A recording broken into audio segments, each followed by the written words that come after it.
puppets of the Pentagon, a state within a state, and the weapons manufacturers who lavishly fund their think tanks, Project for the New American Century, Foreign Policy Initiative, American Enterprise Institute, Center for a New American Security, Institute for the Study of War, Atlantic Council, and Brookings Institute.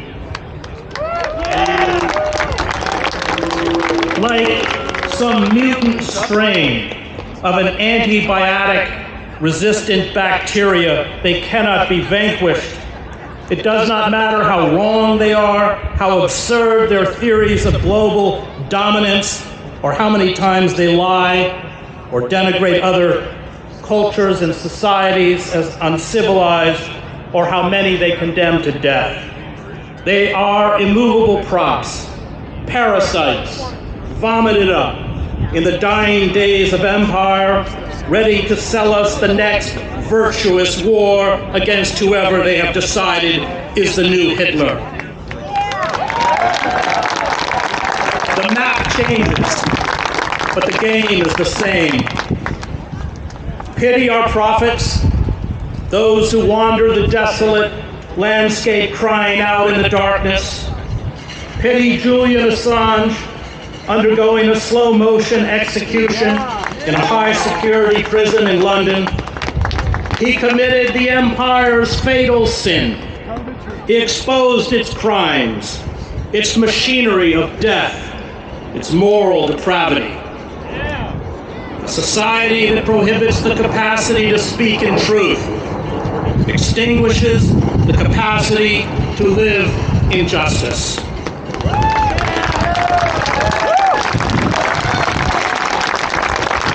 Some here today might like to think of themselves as radicals, maybe even revolutionaries. But what we are demanding on the political spectrum is in fact conservative. It is the restoration of the rule of law. It is simple and basic. It should not, in a functioning republic, be incendiary. But living in truth, in a despotic system, one the political philosopher Sheldon Wolin called inverted totalitarianism, is an act of subversion. The architects of imperialism, the masters of war, the corporate-controlled legislative, judicial, and executive branches of government, and their obsequious mouthpieces in the media and academia are illegitimate. Say this simple truth and you are banished, as many of us have been, to the margins. Prove this truth, as Julian did, and you are crucified. Red Rosa now has vanished too. Bertolt Brecht wrote of the murdered socialist Rosa Luxemburg.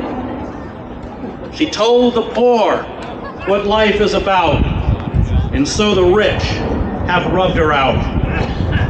We have undergone a corporate coup d'etat, where the poor and working men and women, 60% of whom lack $400 to cover an emergency expense, are reduced to chronic instability. Joblessness and food insecurity are endemic. Our communities and cities are desolate. War, financial speculation, constant surveillance, and militarized police that function as internal armies of occupation are the only real concerns of the state. Even habeas corpus no longer exists. We as citizens are commodities to corporate systems of power, used and discarded, and the endless wars we fight overseas have spawned the wars we fight at home. As the students I teach in the New Jersey prison system are acutely aware, all empires die in the same act of self-immolation. The tyranny that the Athenian Empire imposed on others, Thucydides noted in his history of the Peloponnesian War, it finally imposed on itself.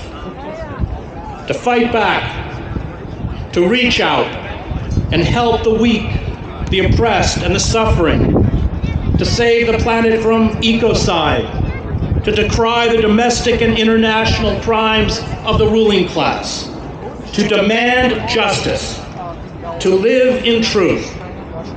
To smash the graven images is to bear the mark of Cain.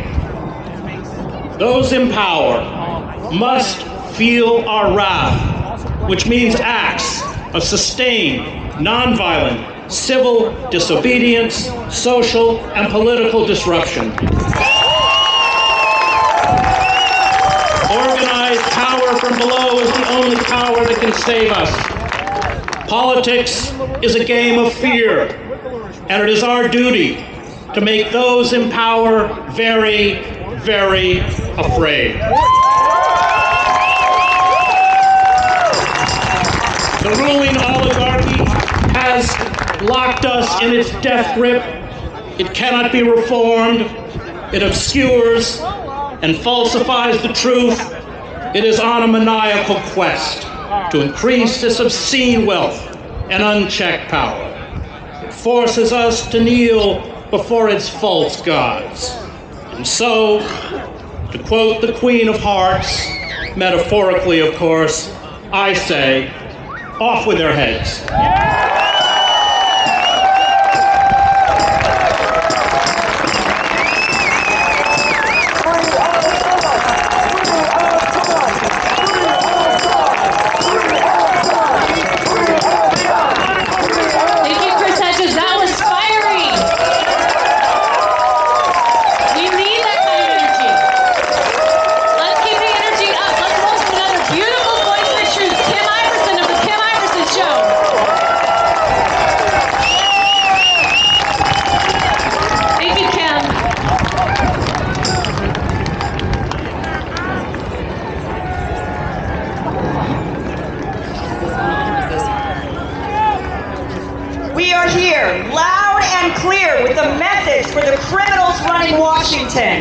The America we love doesn't march us into World War, debilitating an entire generation's future. The America we love doesn't throw money endlessly at the military-industrial complex while neglecting its citizens' needs. The America we love doesn't make money off of global death and destruction. The America we love doesn't jail publishers and journalists who expose government crimes, abuse, and overreach. The America we love doesn't use her might to intimidate and destroy other nations, ultimately holding back human beings from living a life of dignity. The America we love doesn't put war profits over people. The America we love doesn't hinder peace talks and doesn't vow to fight to the last human being. Do you hear us, Washington? You are not running us into the America we love. You're destroying us. Hear us loud and clear. No more war. No more war. No more war. No more war. No more war. No NATO. No war. No NATO. No war. No NATO. No NATO. No Free Julian Assange. Free Julian Assange. Free Julian Assange. Free Julian Assange. Thank you.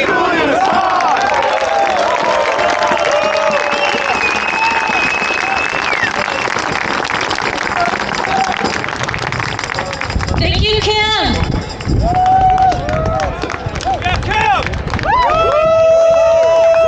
We want to welcome up here next another incredible voice for truth, raging against the war machine. Let's welcome Garland Nixon, political analyst and radio talk show host. Thank you for being here. Thank you.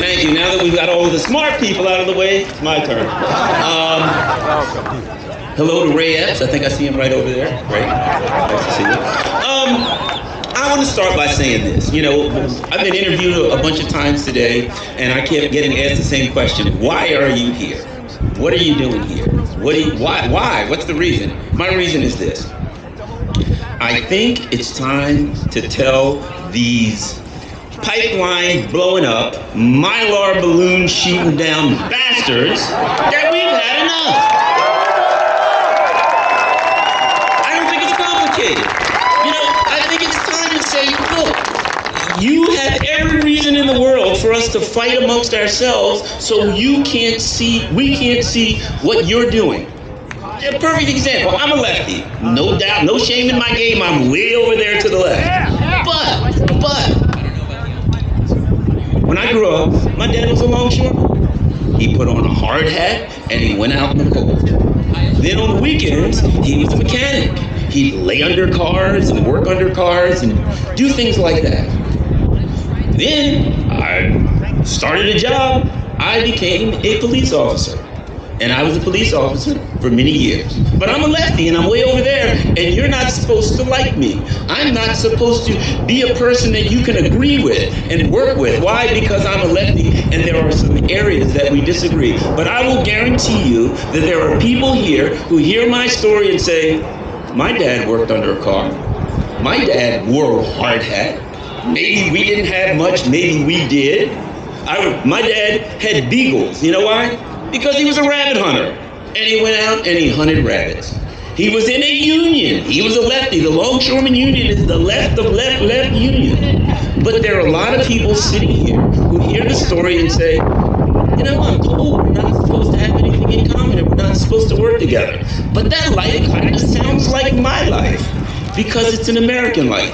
But it is not the life of these pipeline bombing, mylar balloon shooting bastards, these elite ruling class people who are putting all of our lives in jeopardy.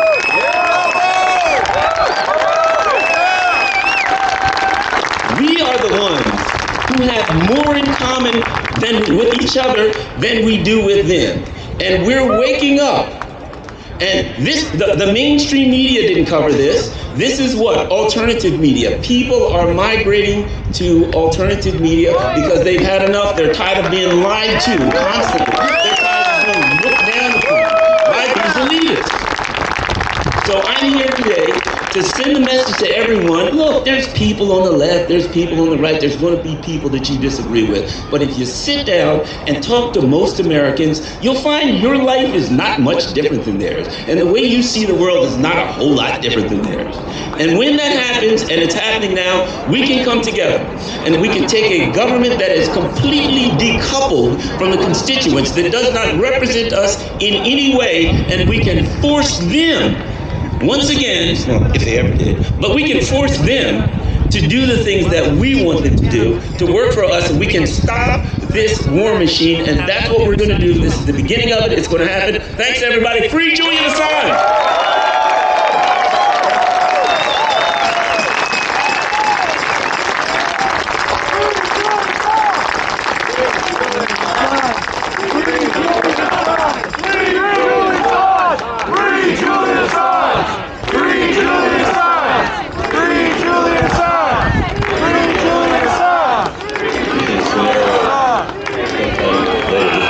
In Ukraine, NATO intervenes, and war between Russia and the United States begins. Retaliation for a U.S. cruise missile strike against Russian forces, Russia fires a missile and sinks a U.S. guided missile cruiser in the Black Sea around the Earth. The temperatures fall below freezing every day for the next 3 years. Ice age weather prevents food crops from being grown for 10 years. Most humans and other land animals are starved to death. This is a mass extinction event. It is this criminal policy of nuclear brinkmanship which contains the danger of the annihilation of the entire human species in a global nuclear war and following nuclear winter, which is what automatically makes every individual on Earth a world citizen who has to take the responsibility for the outcome of this present conjuncture of human history. We therefore want to catalyze an international movement of world citizens people are committed to propose a new international security and development architecture which will take into account the interests of every single country concerned. This concept, to consider the interests of every country, was the principle of the Peace of Westphalia, which laid the basis for peace after 150 years of religious war in Europe, and represented the beginning of international law and laid the foundation for the UN Charter, which we need to uphold and reassert.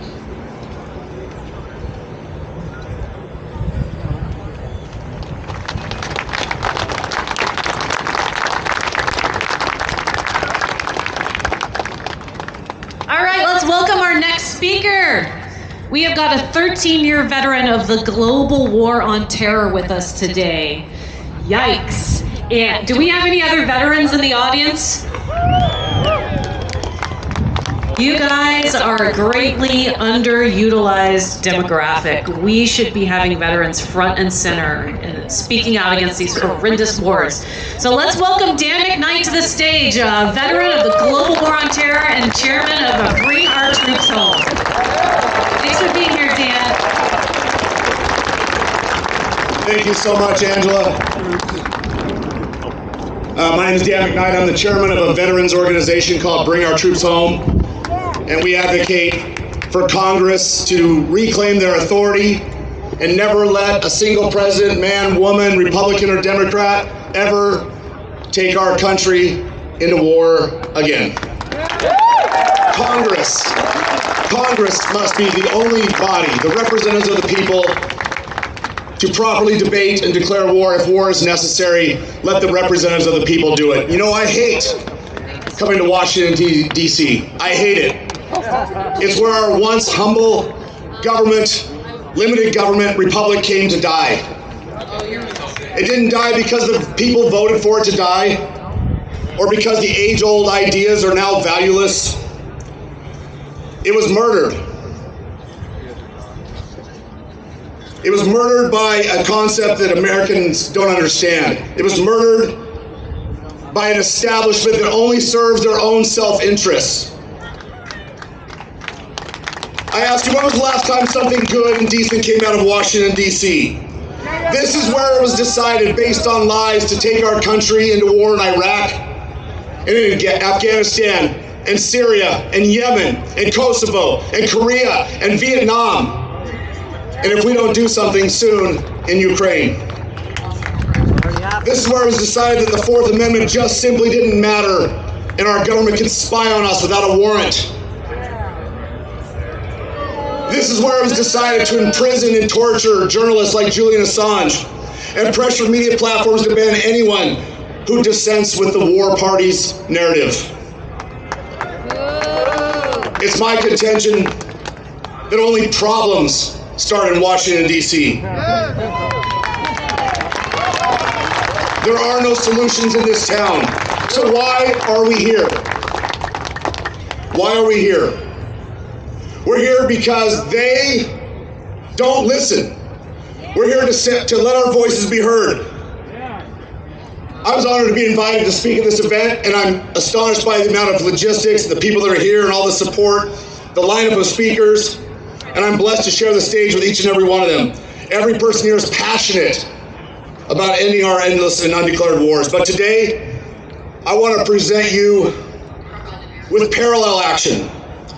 In addition to the marches and the rallies and the signs and the DC-focused activism, I don't know if any of that actually grows our movement. We have to take the lever of power back to where we have the most effect. My organization, Bring Our Troops Home, is the vanguard of the Defend the Guard legislation. Defend the Guard is a state-based legislation that would prohibit the state's National Guard from being deployed into active combat duty overseas, absent a declaration of war from Congress.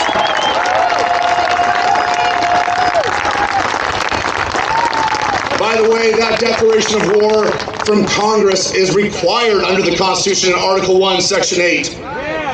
It's not talked about enough, but the National Guard is the backbone of the active duty military fighting force, and it makes up 45% of all of the boots on the ground that have fought in the global war on terror. Without the Guard's manpower, the Washington, D.C. imperial ambitions would become impossible. If we had to defend the Guard in just a few states 20 years ago, the Iraq invasion would have never happened, no matter how much George Bush and Dick Cheney wanted it. This past Wednesday, our Defend the Guard legislation passed a Senate committee vote in Arizona. A majority of the legislators on that committee, including the chairman and the Senate Majority Leader himself, and our bill sponsor, a retired Lieutenant Colonel Senator who served in the United States Air Force, voted in favor of the bill. This is not a feel-good legislation. It's not to pat ourselves on the back. It's an actionable bill that means something, that takes some teeth away from the military-industrial complex and the establishment warmongers. And when it passes, it'll be the first domino in the collapse of this globalist experiment. My organization, Bringing Our Troops Home, has already gotten this bill introduced in, let me check my numbers here, in 16 states so far this year. We've already had 5 hearings. We have bill sponsors in over 40 states. My organization, Bringing Our Troops Home, has seen the minds changed in Phoenix, Arizona, Charleston, West Virginia, Concord, New Hampshire, more so than we ever have on Capitol Hill. And this is the geographical point on the planet where the largest military empire in the history of the world is the strongest. So why do we waste our effort trying to crack the toughest nut? Who else thinks it's time to abandon this pantomime of influence and begin fomenting some sort of rebellion in the provinces and in the states? Here is a real action item. Everybody here, please take out your phones. Go to defendtheguard.us, sign our petition. The signatures that we gather will be used to influence change in the legislatures across the country at the state level. Enlist in our movement. Let's permanently break the back of the D.C. war party and restore the United States Constitution and bring our troops home from their endless and undeclared adventures around the world. The revolution isn't going to happen in D.C. It's not going to happen on K Street. It's going to happen in Phoenix and Missoula and Bismarck and Boise and Tallahassee. It's going to happen in the state capitals all across the country.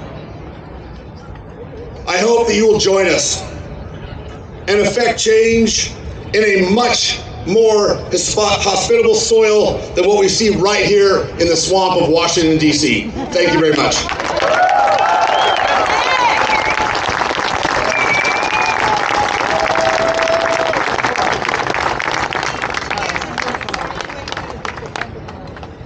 All right, next up, we have a speaker who just ran against Chuck Schumer, our favorite, in New York. This is Diane Sayre with the Schiller Institute, and she's here to rage against the war machine.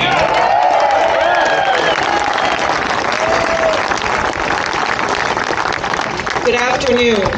I want to especially thank Nick and Angela for pulling all of us together.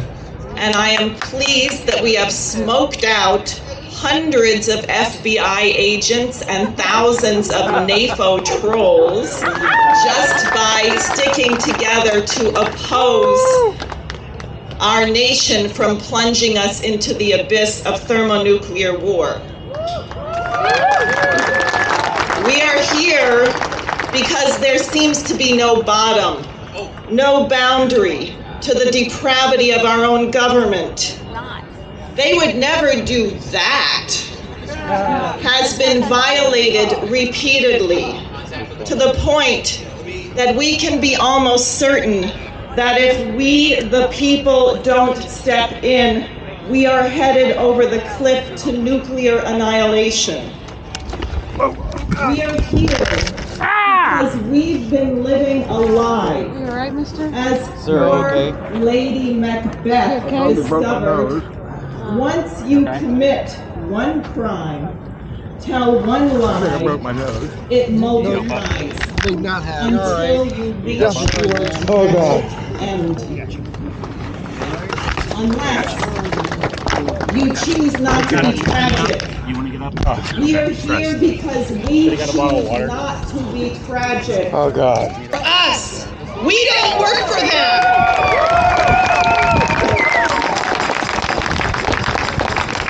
I want to leave on this note. Free Julian Assange! Free Julian Assange! Free Julian Assange! Free Julian Assange! Free Julian Assange! Thank you.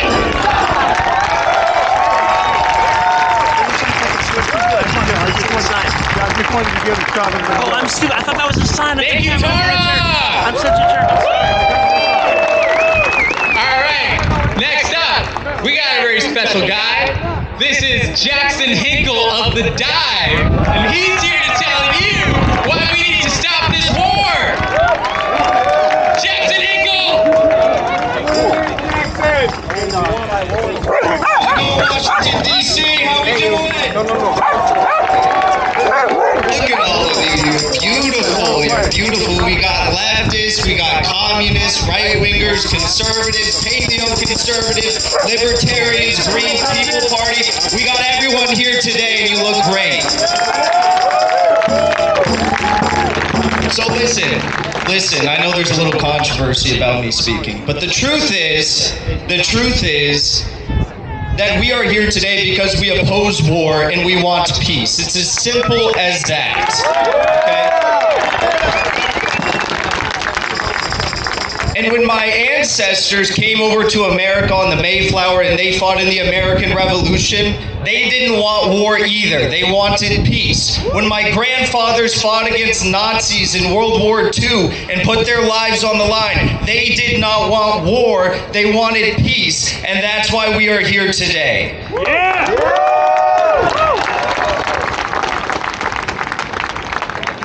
And war is not easy to talk about. Most of us have never experienced it. Some of us try to forget it. Some of us try to never even think about it because of how damning it is. And I don't blame most of you, but everyone here today thinks about it, understands how evil it is, and understands that the hell it truly raises. And if I can for a moment, I'd like to share a little bit of that hell with all of you right now, because in Ukraine, 16 and 17-year-old boys, not men, but boys, are being rounded up by the hundred and sent to the front in Bakhmut. And you know what happens when they get there? They get sent into trenches and they're told, you have 4 hours to live once you get sent out there. That's the average life expectancy of a Ukrainian soldier on the front in Bakhmut, 4 hours. And the blood of those young men, the blood of every Russian, the blood of those in Ukraine, in the Donbass, in Donetsk, Lugansk, Mariupol, the blood of those in Zaporozhye and Kherson and Kharkov, all across the region of fighting, is on the hands of those in the United States Congress right now.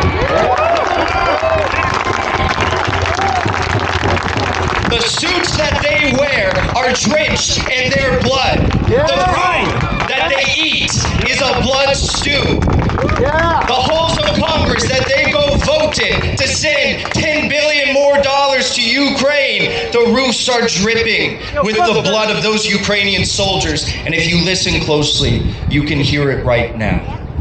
You can. So I want to leave you with something right now, because people often ask me, what is it that we can do? We're on the precipice of World War III. What is it that we can do? We want peace with the Russians. We want to build a new multipolar world. We want peace. We want prosperity. We want to lift the global masses out of poverty. That's what we all want, right? But there's a select few who understand that if they take us to World War III, And if they toy around with the idea of mutually assured destruction and nuclear Armageddon and hundreds of thousands of lives being lost, they stand to make a lot of money. Right. So, what I need you all to do from this point onward is to continue this energy you have here today. Fight the information war. Demand not one more bullet, not one more tank, not one more gun, not one more piece of artillery, not one more dollar, not one more penny be sent to the Nazis in Ukraine. Demand peace. Thank you all for being here. Continue this energy.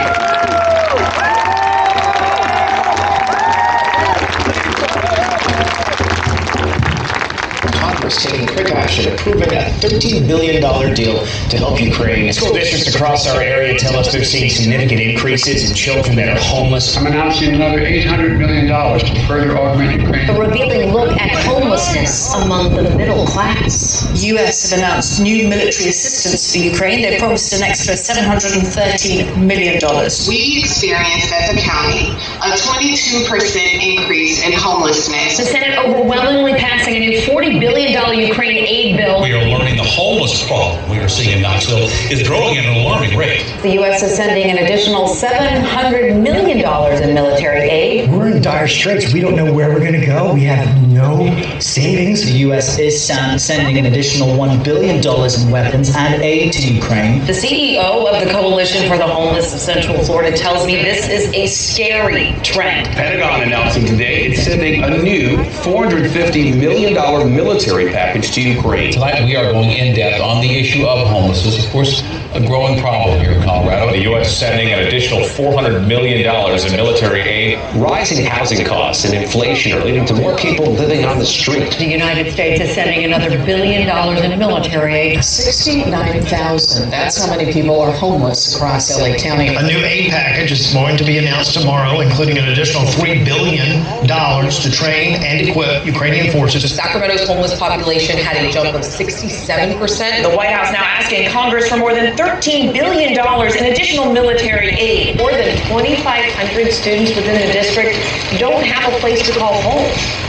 Yeah, Katie, and that's about more from last year. Well, the Biden administration preparing to send another $600 million military package to Ukraine. There's a stark warning from city officials tonight as they're seeing a record number of families out on the streets. $275 million to meet Ukraine's critical security and defense needs. One LA County city is close now to declaring a state of emergency over homelessness. The White House is also asking for $37.7 billion to fund the war in Ukraine. Housing prices are up 17% from the previous year. And you can see the fallout of that just right behind me here.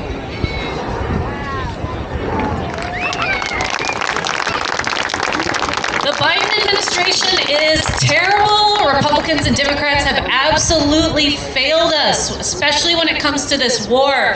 I think the United States really needs to start looking at different options. And on that note, I would love to introduce 2016 Green Party presidential candidate Jill Stein.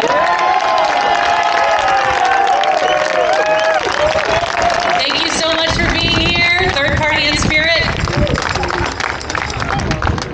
All right, wow, you are beautiful. It is so wonderful to be here today, to see us all across the political spectrum. And I just want to say, in my experience, it's not so much a matter of right or left. It's really a question of the few elites at the top versus all the rest of us. And that's what they are afraid of. So we're here today not just to rage against the war machine, we're here to dismantle the war machine because it is hurting us all. No one more than the people of Ukraine, who are the cannon fodder in this superpower proxy war. We need a movement to overcome the powerful special interests behind the war machine, the war profiteers, the fossil fuel barons, the health insurance barons who are profiting from the carnage. And in the interests of building that movement, I want to clarify today some of the forbidden truths that we are not supposed to talk about. These are the empowering truths the war machine does not want us to know.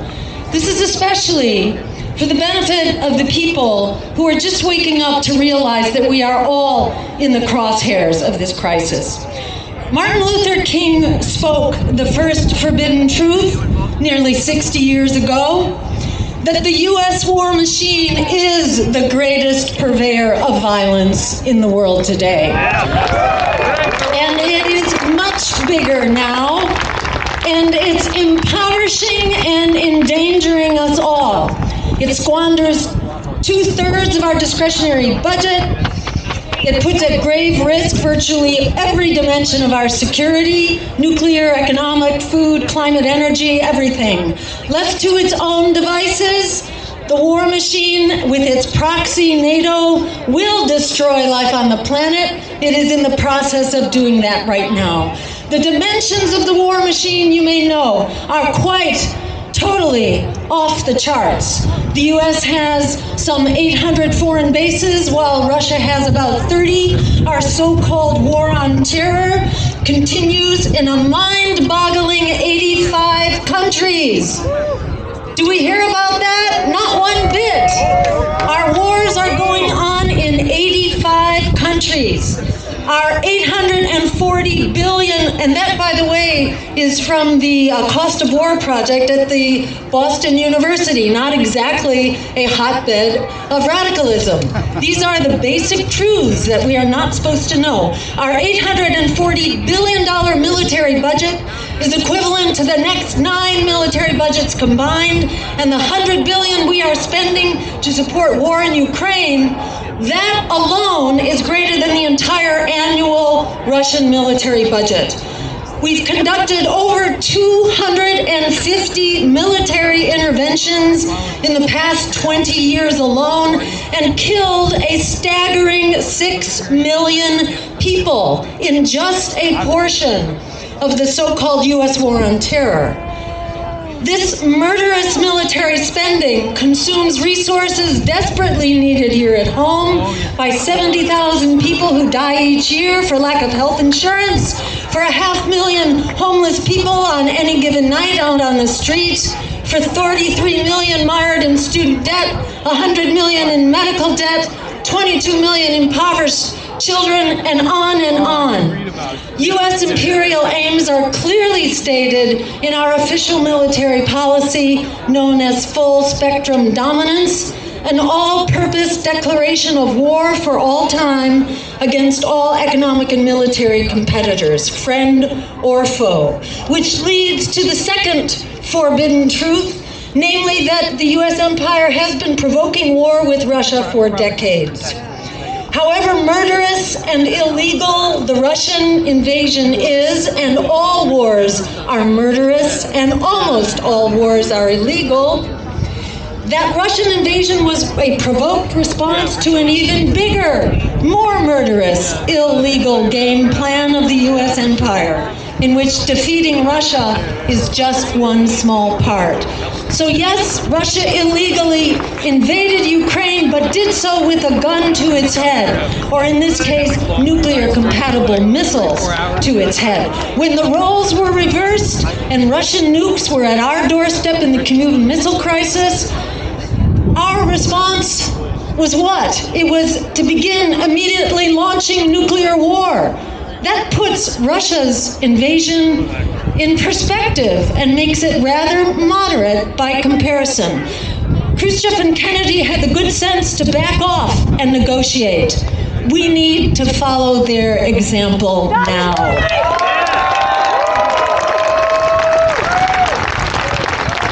Instead of engaging peace overtures, the U.S. has been throwing billions in weapons and economic aid to keep this war alive, even blowing up the Nord Stream pipeline, it appears, to prevent Germany from backing out in the face of economic disaster. If the U.S. wasn't afraid of finding out, of confirming that we were the ones behind the Nord Stream disaster, we would be investigating, not celebrating, which is what we are doing. So I just want to add, the nuclear threat produced by all of this is an emergency of the highest order. And we are all in the crosshairs of this emergency. Yet our leaders are playing a game of nuclear chicken, pretending nuclear war is winnable. If as few as 100 nuclear bombs are dropped, that alone is enough to trigger nuclear winter, which means most of us are going and we're on our way out. So this is absolutely unacceptable. Also, the Ukraine conflict is accelerating destruction of the climate, which is already at the brink of collapse. The bottom line is this war and the war machine that it's a part of are endangering and impoverishing all of us. Martin Luther King had it right, not only about the U.S. being the greatest purveyor of violence, but also that militarism doesn't stand alone. It is joined at the hip with what Martin Luther King called the triple evil of militarism, racism, and materialism. That's why the crisis of empire is inseparable from the crisis of racial and economic equality and the crisis of democracy that allows our policies to be bought and paid for by the highest bidders, in this case, Wall Street and the war profiteers. On each of these crises, we have hit the breaking point. For that reason, and the practical matter of reaching critical mass, we need a broad movement for peace, justice, and democracy. With us against the political and economic elites, the 1% against the 99. We need that broad movement. And as a first step, we need an immediate ceasefire and negotiations to ensure the security and autonomy of all parties as provided in the Minsk Accords. This is not rocket science. As Frederick Douglass said, power concedes nothing without a demand. It never has, it never will. We are here today to build that demand until it cannot be denied. Our very lives depend on it. Thank you so much for making it happen.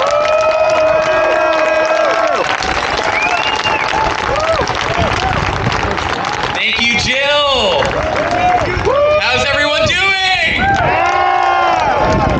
Does this feel good to be here in D.C. raging against the war machine?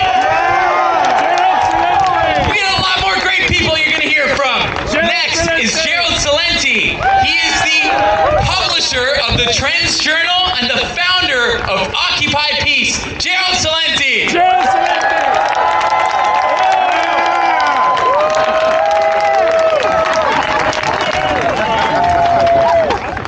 I don't know if it was Jesus, Muhammad, or Buddha, but one of them said, you better boogie before the lights go out because tomorrow is iffy. And boy, is it iffy. Rage against the war machine. Rage, I looked up what it means, to show that you are very angry about something or someone. He raged against the injustice of all. And that's what it is, anger. I am angry. And he who is not angry when there is just cause for anger is immoral. Why? Because anger looks to the good of justice. And if you can live amid injustice without anger, you are immoral as well as unjust. That was from St. Thomas Aquinas. Joe Biden, that guy, you know, he says he's a practicing Catholic. I don't know what Prince of Peace he looks up to, man. But hey, how about what St. Thomas Aquinas says? Now there's a guy that loved every war, and he's a few years older than me and was a draft dodger in Vietnam. All of these little old tough guys with a pair of cojones smaller than a mothball that love to send people to go die. How about Bill Clinton? Every time he got caught with his pants down, it's bombs away over Baghdad. How about the Nobel Peace or Crap Prize winner, Barack Obama? I want that guy Assad out of there. No, you have to say it properly, Sunenti. You said it like you're an Italian. Assad has to go. Gaddafi has to go. We have to murder all of these people all over the world, and I'm going to bring the troop surge in, and I'll win a Nobel Peace Prize. But you have to do it properly. You have to keep saying folks, folks, folks, and that's all he did was focus.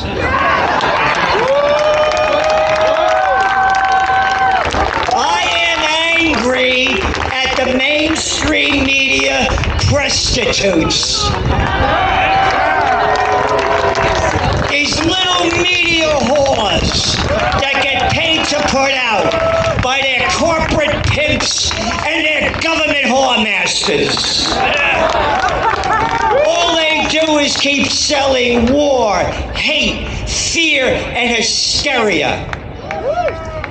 They ban us who speak for peace, love, facts, and freedom. The big story making the news.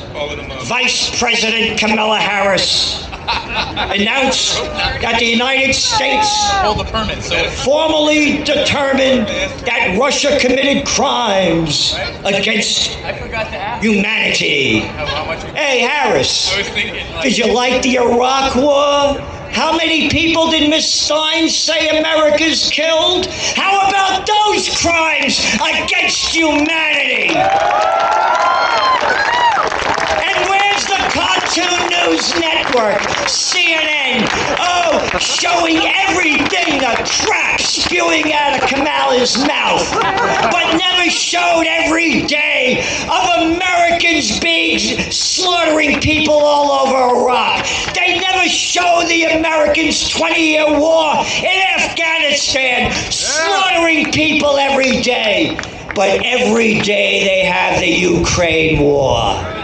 Every day they're media pimps. I am angry.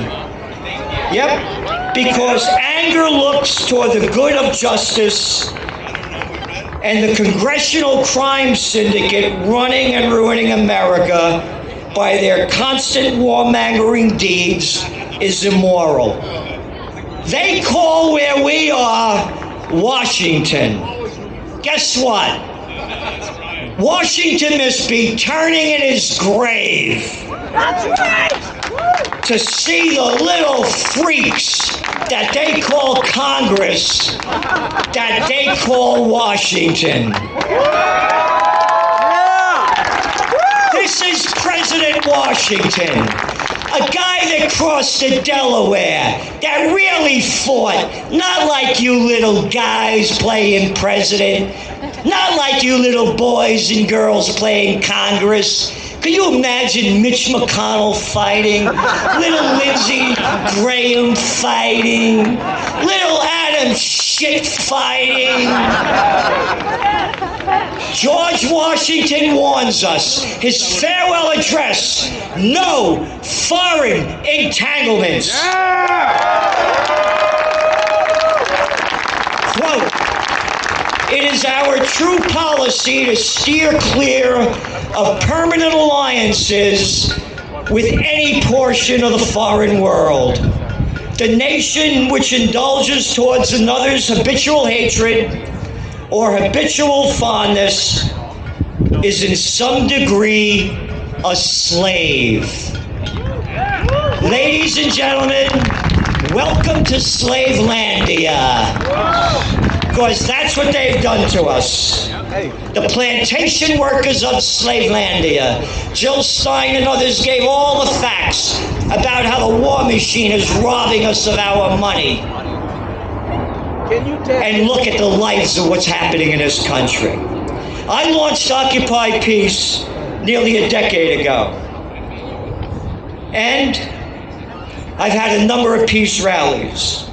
Our platform is honor the founding fathers, close up all of those bases overseas, and bring the troops home.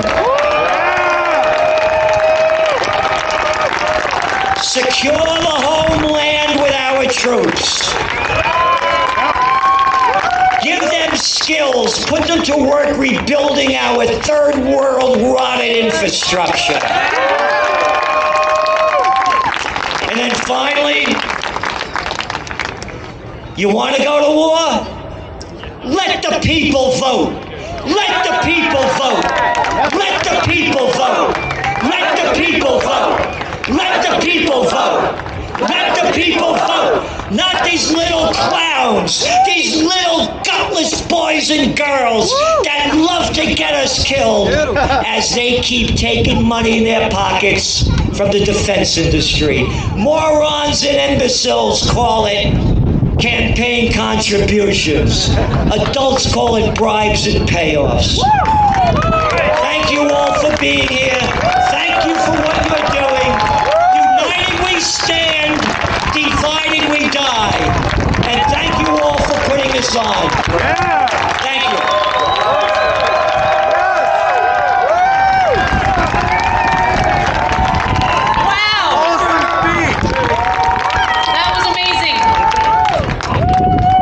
Let's keep that energy up. I want to welcome to the stage Dan Cohen, correspondent for Redacted. Performer, all-American irritant to the powerful. She's coming up. She's going to be performing for us, and she's going to be introducing Jimmy Dore.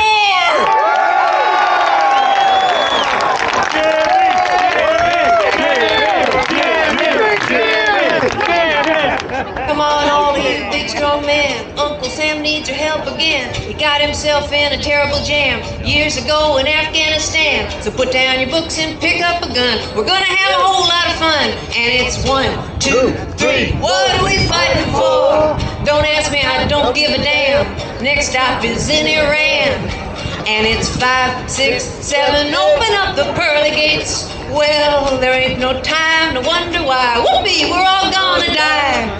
Come on, generals, let's move fast. Your big chance has come at last. Gotta go get those towel heads. The only good Arab is the one that's dead. And you know that peace can only be won when we blow 'em all the kingdom come. And it's 1, 2, 3. What are we fighting for?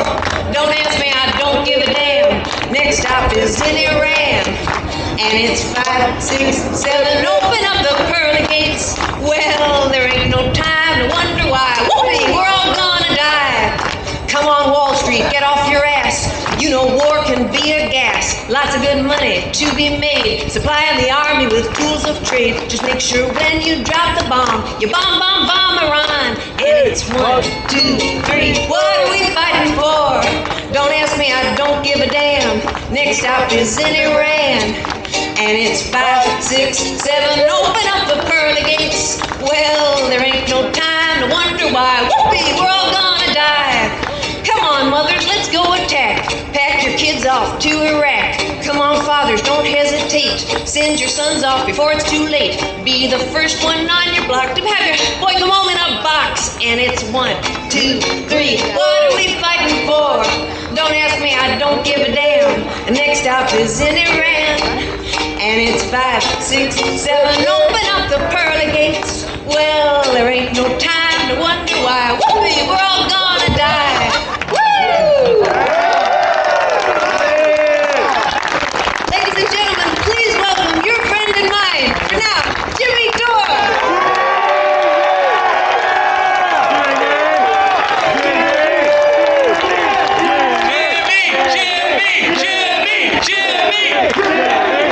Hello, thank you. I'm going to hand for Nellie one more time. It's great to be here. It's really encouraging to see so many people come out like this. It really warms my heart. And it reminds me of my best friend, Barry Cribbins, who is a hilarious and courageous comedian, a staunch critic of the U.S. government. And I know if he was alive, he'd be here today. Turn him up!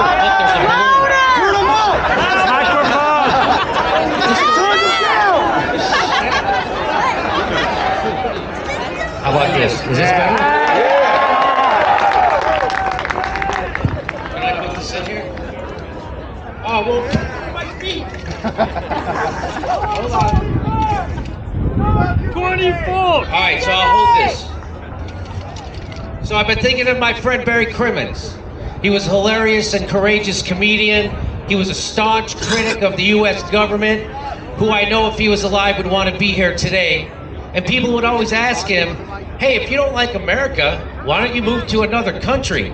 And he would say, because then I'd become a victim of our foreign policy.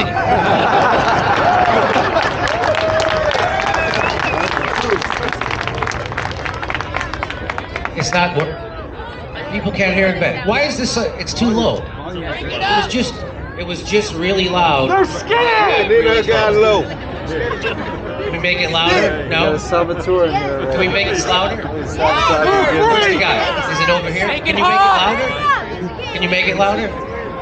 No, you can't make it louder. Oh, there you go. There you go. Holy shit, that wasn't hard, huh? What the fuck? All right, I'm not going to start over, but I should. Start over? All right. So I'm reminded, when I look out here, my friend Barry Crimmins, who was a hilarious and he was a courageous comedian. He was a staunch critic of the U.S. government. If he was alive, I'm sure he'd be here today. People would always ask him, hey, if you don't like America so much, if you're such a critic, why don't you move to another country? And he said, I would, but then I'd become a victim of our foreign policy. Joke worked twice. He used to say there's a reason why there's no viable third party in America. It's because corporations don't want to cut a third check. And that's a shame, because the two parties in America that we have just ain't cutting it. They both support sending over $100 billion to Ukraine. We could have spent that money saving lives with universal health care, but instead we spend that money taking lives overseas, which is our specialty. We send them what we call foreign aid. Foreign aid, that's money to another country. We drop care packages on their heads from the sky, but it's not full of food. And the only money we have left over, we're going to spend shooting down hobby balloons. Can you imagine if the Independence Day was just about balloons? I mean, the movie. Right? The aliens are invading, and man, they are taking their time. At least Macy's figured out how to make a balloon look like somebody. They could attack us with Superman or something. Would Mickey Mouse's adorable ears eavesdropping on our cell phone conversations be so much worse than the NSA? I don't think so. Do you know we could end this war today through diplomacy, but our politicians want to enrich weapons manufacturers so they keep donating to them to the tune of $100 billion. Chris Hedges has called America a mafia state. Systems of governance that are seized by a tiny cabal become mafia states. The military-industrial complex and the Ukraine war represent an orgy of looting and corruption. America is the most powerful mafia that has ever existed. And the hitmen in that mafia have military pilot licenses. The difference between our government these days and the mafia in the 1940s, well, the mafia in the 1940s helped defeat the Nazis. They used longshoremen and union leaders. It's a sad day when you can't even trust the mafia anymore. Do you know what America really needs? We need to take the money out of Ukraine and give it to everybody here so we can buy a balloon and a gun. Yeah! That's the only way we can settle this. We all need to be floating around shooting each other down out of the sky. Better yet, the guns shoot vaccine syringes. Yeah, that's America. Eat boosters, you motherfuckers. America is so corrupt, even our Peace Prize winners are war criminals. Barack Obama won a Peace Prize and he immediately ramped up the war in Afghanistan, starting bombing Libya, put a hit on Osama bin Laden, dropped 26,000 bombs in Syria. And that's the thing about those Peace Prizes. Nobody ever tries to win a second one.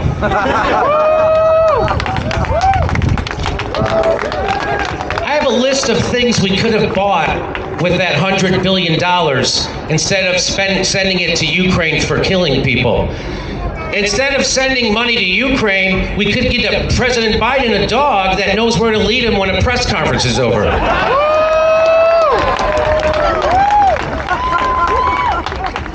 We sent enough money to Ukraine to buy everybody a tank of gas. For all the money we've given to Ukraine, do you know how many eggs we could buy? Almost a dozen. With $100 billion, you know, they can say you could end homelessness for $20 to $40 billion. We could have ended homelessness, then restart homelessness, then say we were only kidding, and then end it again.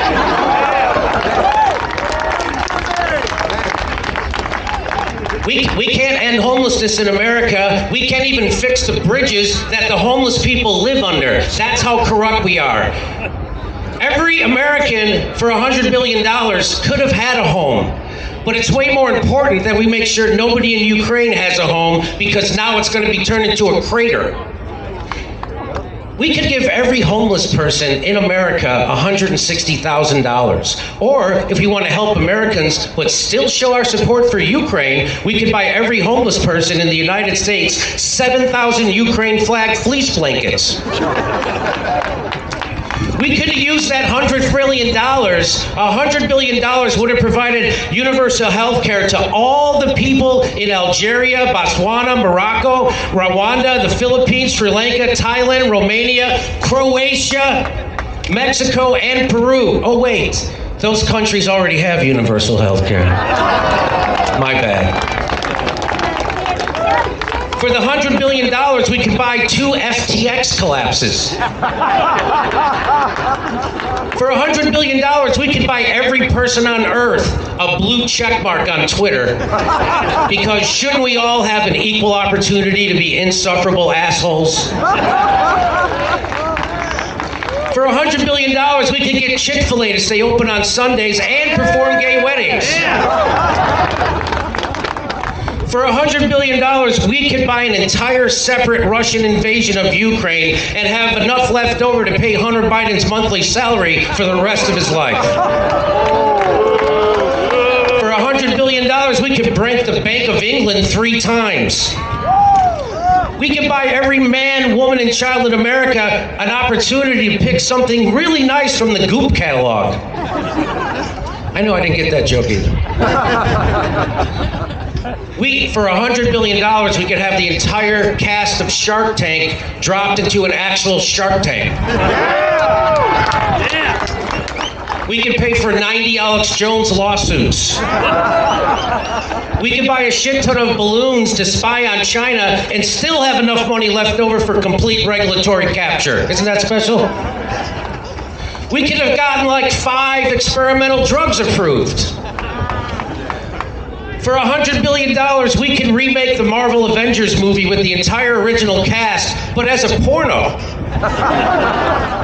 We could do that 90 times over. We could have spent that money on transportation, high-speed rail, but it was more important to fund the people who duct tape somebody to a lamppost with their pants pulled down. We could cure cancer, but Big Pharma wouldn't be happy with that because they prefer sick people instead of healthy ones.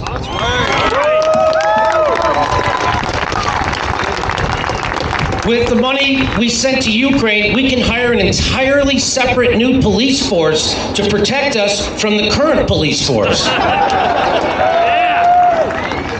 We could have funded everyone having free college instead of buying a Mount Kilimanjaro's worth of blow for Zelensky. Why are we sending that money to Nazis in Ukraine when we could be funding Nazis here in America struggling to buy eggs? Isn't that just like our government to neglect all the Nazis we have here in America? This is really a fight over nuclear war. Just across the road, there's a statue of Albert Einstein, and man, he looks depressed. He once said, if I could do it all over again, I'd be a plumber. You know why he said that? I thought it was because his toilet was always backed up. And it was because the military-industrial complex used his science to kill people. They took Einstein's discovery and used it to melt the skin of Japanese civilians. Entire cities full of children and animals extinguished in less than a minute. Generations poisoned by radiation. Bombs today are much more powerful than those bombs we dropped on Hiroshima and Nagasaki. And I know there's some people who wouldn't show up to this peace rally, this anti-war rally, because of some of the speakers they didn't like on this stage. And I get what they're saying. They're saying, hey, I want to help stop a nuclear war, but